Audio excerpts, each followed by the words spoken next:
There will be a cavalcade of political advertising, and much of it is very personal, accusatory in tone and angry, threatening violence against candidates, inciting racial hatred in cases.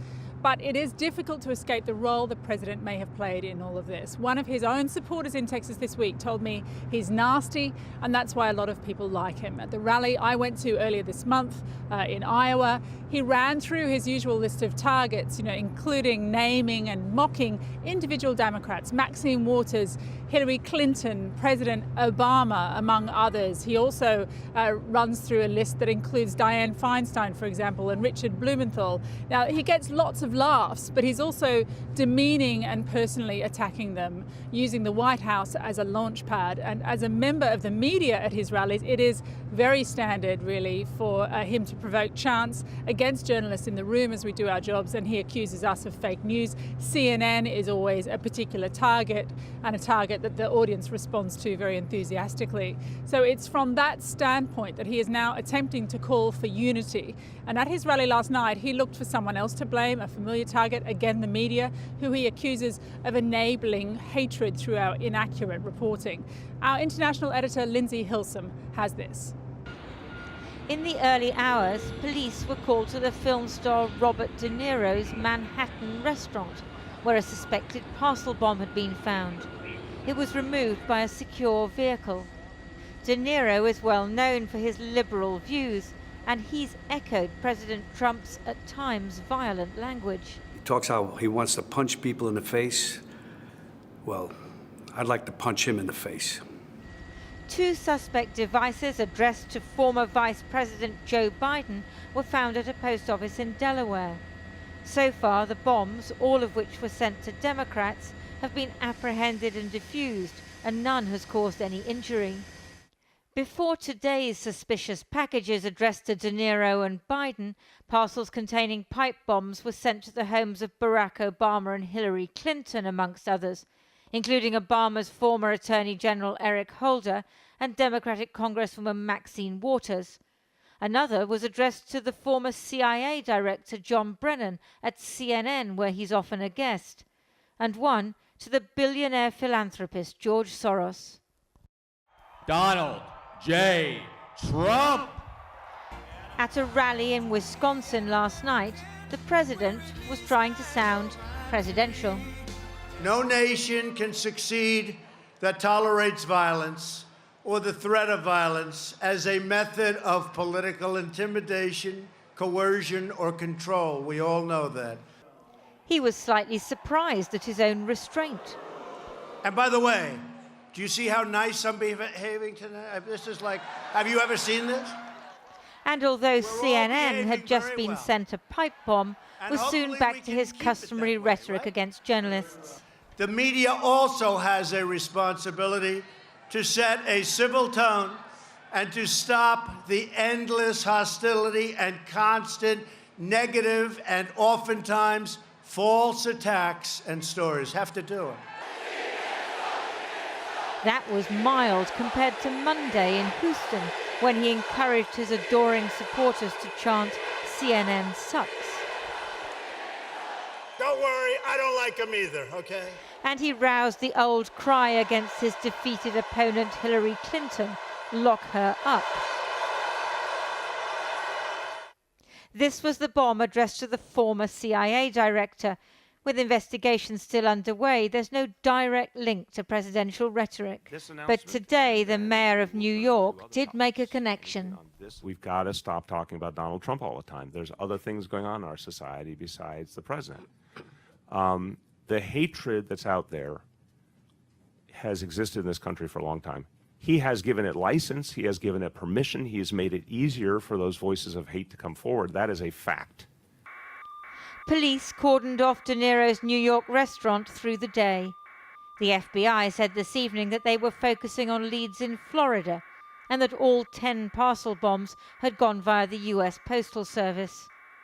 Words may have consequences, but with bitter midterm elections in 12 days' time, it's unlikely that US politicians will tone down their language.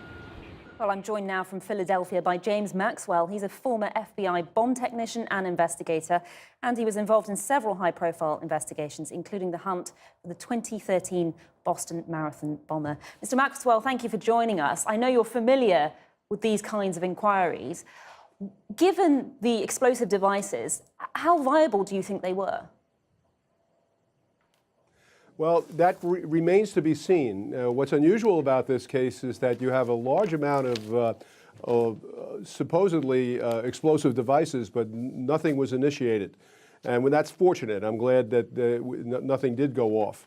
But it's going to be incumbent upon the laboratory, once these devices are analyzed, to determine whether or not they're a functional device. Because to go into a courtroom and say this man had a bomb, there's certain criteria that has to be met.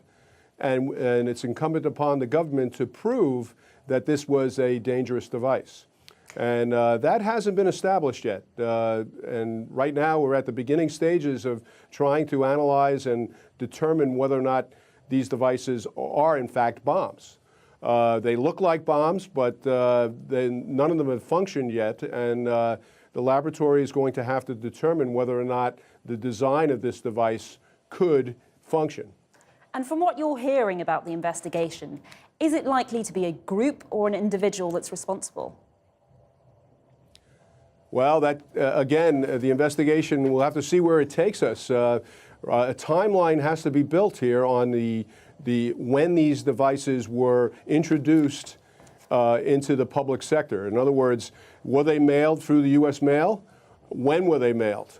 Were they given to private couriers? When were they given, and who? And we have to determine if there's any records that reflect who may be at the start of that timeline. That will tell us a lot, whether or not there's one individual involved or several individuals involved. But we're dealing with devices that have been spread all over the country, from California to the East Coast and Florida. So I think it's highly likely that there's more than one person involved here, although it hasn't been proven yet. And I would like to just correct you for a moment there. I did not work the Boston Marathon bombing. That was after I retired. Apologies for that. We were misinformed. Just quickly, clearly, these are targeted at critics of President Trump. Does that tell us something about the profile of the person or the types of people the FBI is currently looking for? Sure. You know, there's a growing list, and I am not going to be surprised if we see several more prominent Democrats targeted here. They've gone so far as to send 10 devices out. A few more is not going to make a difference. You know, I believe that they're trying to make a statement here in targeting these individuals. But the actual motive of the individuals sending these devices, we're not going to know that until we actually identify that individual. James Maxwell. And, James believe Maxwell. me, this is sorry to interrupt you. That's all we have time for. James Maxwell, thank you so much. Sure.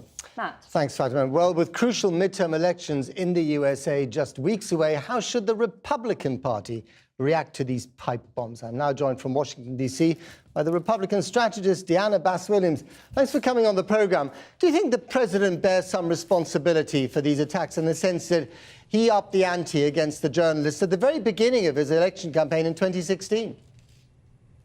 You know, I don't believe that we can blame one community, whether it's the left or right, for the divisive nature of politics in the U.S. right now. I definitely believe that the president has some very strong rhetoric, and as a Republican most of my life, all of my adult life, I would like for him to tone down the rhetoric. But I do believe, and this sometimes is uncomfortable for people to hear, but I do believe that the media has a responsibility to bear in terms of amping up the tension. You know, the media in the U.S., as your correspondent pointed out, when you turn on the television in America, the only thing that you get if you're watching the news is negative news. Everything that the president does, according to the main three largest news outlets, 90% of their coverage is negative. And so we're to believe that everything...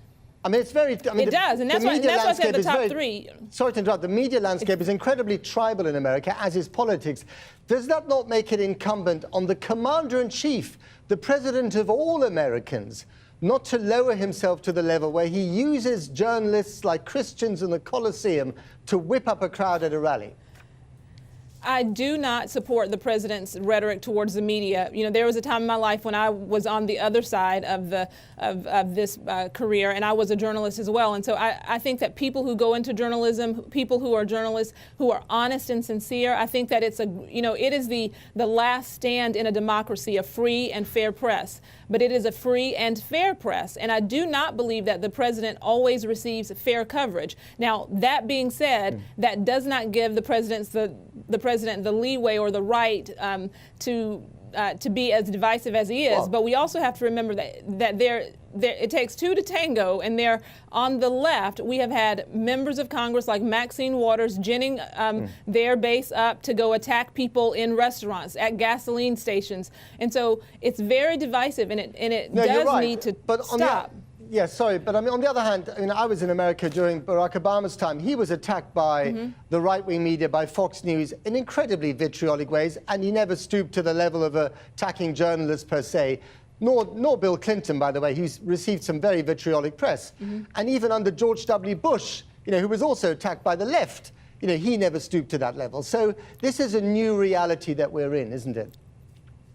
I would say that, and I think that if we really analyze it, I agree that these other gentlemen that you have mentioned, our presidents, have not responded the way President Trump has responded. But I would also say that they have not received 90% negative coverage in the way that President Trump has. If you watched American news, you would imagine that this country is going to hell in a handbasket, and that we're not that our economy is not booming, and it is, that we have not had successes in expanding opportunities to low-income communities, which we have. You would imagine, if you watch the main, and you're right, it is tribal. We do have some networks that think that the president does no wrong, and then we have networks that thinks that he only does wrong. Right. And as an American news consumer, you have to literally watch 15 outlets before you get a little bit of the truth. So we do need to have a more responsible way of reporting the news. You're absolutely right, and there simply aren't enough hours in the day to watch that much TV. Diana Bass-Williams, thank you very much indeed.